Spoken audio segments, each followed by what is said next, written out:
Well, it depends on your particular expertise. Say if you were in human resources, you would go to national or local or California human resource associations and network and let them know that you're looking for work, volunteer on projects, and sometimes go to the work site and again volunteer and give of your time.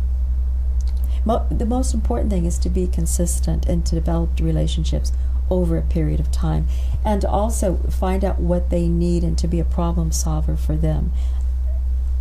Another way is to go to companies and talk to the person and say, I just want to ask you 3 questions to take 10 minutes of your time.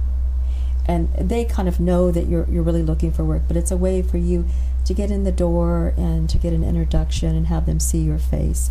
And that if you're in that organization and you're in that community, that industry, they may think of you again. So that's another form of networking. Got it. Now, at LinkedIn, do you encourage people to be on LinkedIn? I know that many employers tend to hire almost exclusively off of that. I think LinkedIn is good as long as you're consistent and you develop that. I don't think any one thing works. I think you have to do a lot of things at once, including LinkedIn. Got it. And also that kind of can depend upon your industry. More technical systems analysts, that type of thing, may do better on LinkedIn rather than the human services area. Certainly. Emily, you're a younger person. What have you seen work for you as you've gone from station to station in life in terms of getting employment in what is obviously a difficult environment? Part of it definitely has to do with the willingness to work for free. Before I was hired in my current position, I was working for free more than full-time, and I definitely took a risk. I actually left a job to go and pursue something that I was really interested in, which was political communications. And I did take that risk. I did have the cushion of being on unemployment. Those unemployment benefits are really crucial for being able to support you while you are looking for the work that is going to either fulfill you or just pay the bills. But I think that a willingness to take risks is really key. Got it. And so for young people, obviously the equation changes a little bit for young people versus, say, baby boomers in terms of entering the job market. What do you recommend most, either of you, for young people who are having difficulty either finding work at all or finding work that they want to go out and get that work? Well, I think they have to be creative and have an open mind and maybe look at some jobs or industries they hadn't thought of before and just see it as a temporary measure. And I still think it's a good idea to get education and to pursue that, a 2-year degree or 4-year degree. But once you have something, keep looking and keep developing. But have an open mind and be willing to, like Emily, volunteer. And I think it's really important that you bring up networking as a tactic to do that. I think a lot of people think of networking as something that's a little bit sleazy, not necessarily something that people do unless they're trying to schmooze. And I think that people need to see networking as an opportunity for relationship building and not just handing out your business card. Because it's those quality relationships that are going to lead to the person you were talking with thinking, oh, well, I met this charming person who would be excellent for this position, or who could come and help me out a couple hours a week. It can't be the casual short-term networking. You really need to develop relationships and be there a period of time, consistent.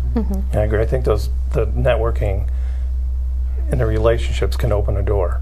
Right. Okay. So when we talk about, a lot of times with employment, there's a challenge when you're unemployed for a long time, or say if you have stopped to raise children. This is especially true for older women and middle-aged women coming back into the labor force. Now you have a long gap in the resume. What is the best way to deal with that when you're attempting to go back into the employment market and employers look at this and say, well, you don't have the training in the last 10 years that we need? It's really pretty much the same thing, because somebody who's been out of the labor market may not have their technical or computer skills up up to date. And that's number one, is to be current with all the new technologies. And again, to network, but be very careful and stay within the area that you want to pursue, if it's education or otherwise. Most people find out about jobs through networking. There is the internet, there are other things, there's temporary agencies, but research done, most jobs come through referral. Right. And I think a great way to get that networking opportunity is to volunteer. Yes. Organizing for America is a volunteer organization, so we have volunteers from all over California coming into our office in Los Angeles and working with teams up in Northern California. And they're people who are out of work, they're people who are retired, they're students who are doing internships, and they are not getting paid, but they are learning really valuable skills in terms of communications and outreach, talking with other potential volunteers, to working with data, to working with social media. So volunteering is also a really great way to get those skills. Right. I mean, Tom, one of the issues that people are dealing with, young and old, is the position you're in right now. You want a job in a developing industry. You need training for that, but in the meantime, you have to pay the bills now. So how do you balance out the fact, and sometimes training can be very expensive, to say nothing of the time. So how do you balance out taking any employment? Would you be willing to take any employment to get by, or is there a minimum level that you're looking for? Or well, currently I'm on unemployment, right. But I'd like to be off it, quite honestly, and working. So right now that's helping pay the bills. Right. But at some point it's going to run out if I don't find a job soon. So yes, to answer your question, if I have to go into something that I really didn't want to do to pay for the bills, that's what I'll do, until I can find something that I'm much happier with. Right. See, and this again goes to challenges that especially young people are facing as they decide, even in their 30s, to go back to graduate school in order to make themselves more employable, and yet that creates a huge burden of debt most of the time. Is there, how would you suggest balancing out the need perhaps for more training, or the need to go straight into employment and make one's way up from there? I think it used to be the more education or training or certificates you had, the better. But I don't really see that as entirely the case anymore. I think you should get a step ahead. Start working, keep networking, and keep looking for something else. And do your education a little at a time as well.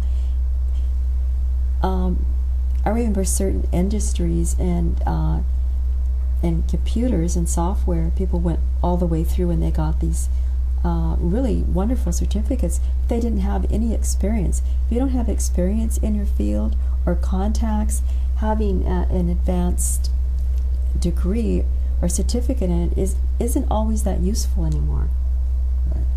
Many people who are encountering these sort of employment situations say to themselves, well, why don't I start up my own business or do my own thing?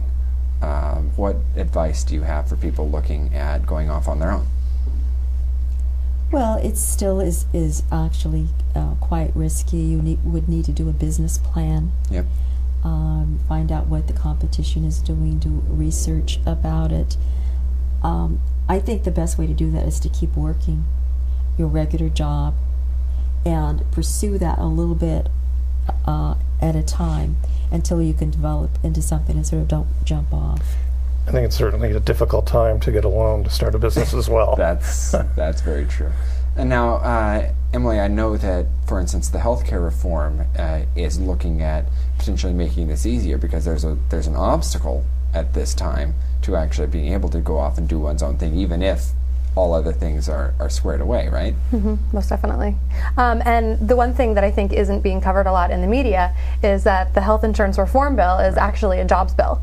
If and when it's passed, it will create an estimated 4 million jobs in the next 10 years. Those jobs are going to come in because with the individual mandate, people have to buy insurance, but that means that a lot more people are going to be going to doctors. So we'll need more doctors, more nurses, more allied health professionals. And I'm so glad that you brought up, Gabrielle, that